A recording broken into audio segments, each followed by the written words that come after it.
Hi hello नमस्कार दोस्तों, स्वागत है आप सभी का हमारे पहले थियरी वीडियो में। आज हम बात करने वाले हैं हमारे प्यारे से लेक गार्डियंस के बारे में। लेक गार्डियंस के कुछ अमेजिंग फैक्ट्स के बारे में आज हम बात करने वाले हैं। तो चलो आज की अमेजिंग थियरी एक साथ एंजॉय करते हैं। बिना किसी देरी के चलिए शुरू करते हैं। तो करना, परेशान हो गए हम लोग 2.5 साल से, ये भी परेशान हो गए, हम भी परेशान हो गए, करो फिर। तो जैसा कि हम सभी को पता है, लेक गार्डियंस को पोकेमॉन डायमंड एंड पर्ल में सबसे पहले दिखाया गया था और उस सीजन में हमें दिखाया गया था कि लेक गार्डियंस सिनो रीजन के प्रोटेक्टर्स है और इन्होंने ही इंसानों को इमोशंस, नॉलेज और विल पावर को फील करने की एबिलिटी दी है। तो ये सब बातें तो हम पहले से जानते हैं। तो अब बात कर लेते हैं कि तीनों लेक गार्डियंस का जन्म कैसे हुआ था। तो जब आर्चियस ने ये यूनिवर्स बनाया था तभी उसी ने यूक्सी, मेस्प्रिट और एज़लिफ को भी बनाया था और इसीलिए माना जाता है कि लेक गार्डियंस का मास्टर आर्कियस है। और तो और आर्कियस ने लेक गार्डियंस को एक ऐसी एबिलिटी दी थी जिससे कि वो डियाल्गा और पल्किया को कंट्रोल करके उनको शांत कर सकते हैं।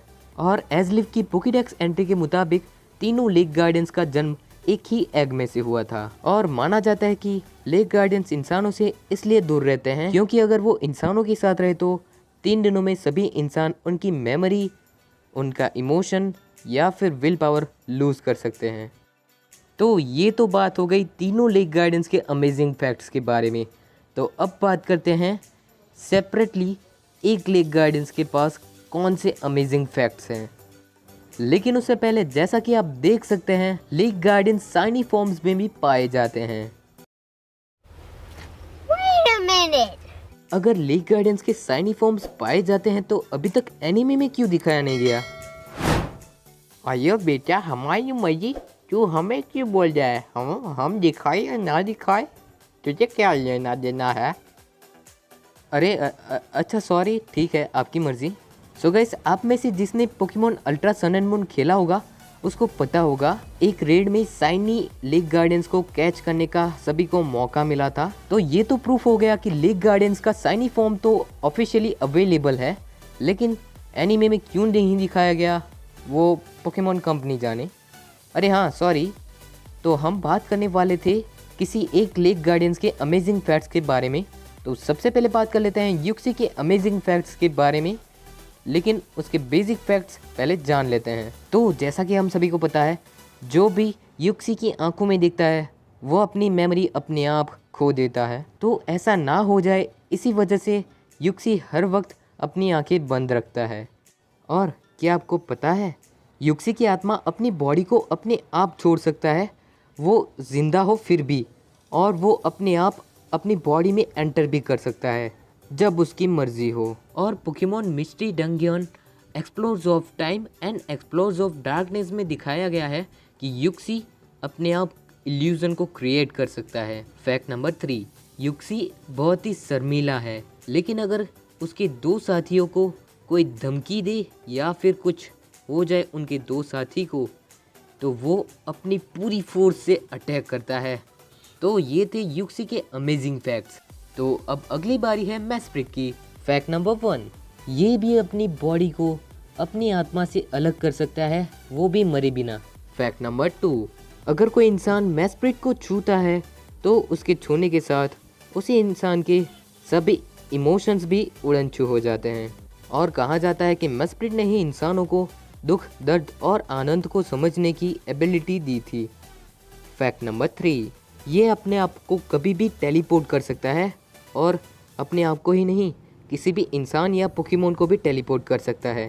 फैक्ट नंबर 4, ये बहुत ही होशियारी से काम लेता है, लेकिन इसी के साथ ये थोड़ा शरारती भी है। और आखिर में जैसा कि हम जानते हैं, मेस्प्रिट को कहा जाता है बीइंग ऑफ इमोशन।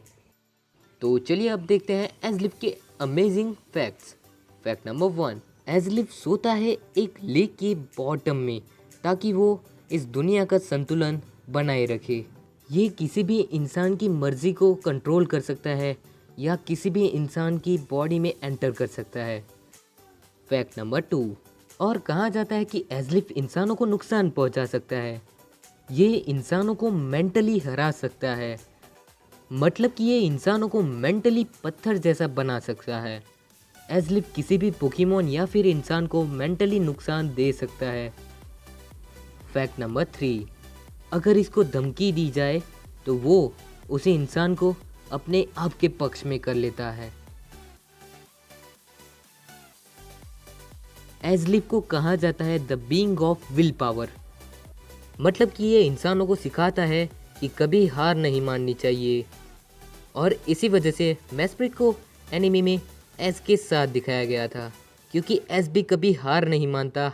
अगर वो हार जाता है फिर भी वो आगे बढ़ते रहता है। तो इसी के साथ लेक गार्डन्स के सारे फैक्ट्स हमने कवर कर लिए हैं, और शायद से हो सकता है कि और भी अमेजिंग फैक्ट्स हो, लेकिन मुझे पता ना हो।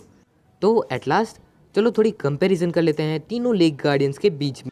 सबसे ज़्यादा एचपी है मेस्प्रिट की, और अटैक में सबसे ज़्यादा आगे है एज़लिफ। डिफेंस में सबसे ज़्यादा आगे है यूक्सी। स्पेशल अटैक में सबसे ज़्यादा है एज़लिफ। स्पेशल डिफेंस में सबसे ज़्यादा है यूक्सी, और स्पीड में सबसे ज़्यादा है एज़लिफ। तो अगर आपको मौका मिले कि इन तीनों पोकेमोन में से किसी एक पोकेमोन को बैटल करने के लिए आपको चूज़ करना है, तो आप कौन सा चूज़ करेंगे? कमेंट में लिख देना। वेल, मेरी चॉइस एज़लिफ है। तो गाइस, आज की वीडियो के लिए इतना ही था। अगर आपको वीडियो अच्छा लगा हो तो लाइक कर देना, और प्लीज़ अपने फ्रेंड के साथ शेयर कर देना। और गाइस, अगर ये वीडियो आपको बोरिंग लगा हो तो माफ़ कर देना, क्योंकि ये मेरी पहली थियरी वीडियो थी, तो इसमें बहुत सारी गलतियाँ हो सकती है। But I hope you enjoy the video. Bye guys, thanks for watching. Meet you all in next video.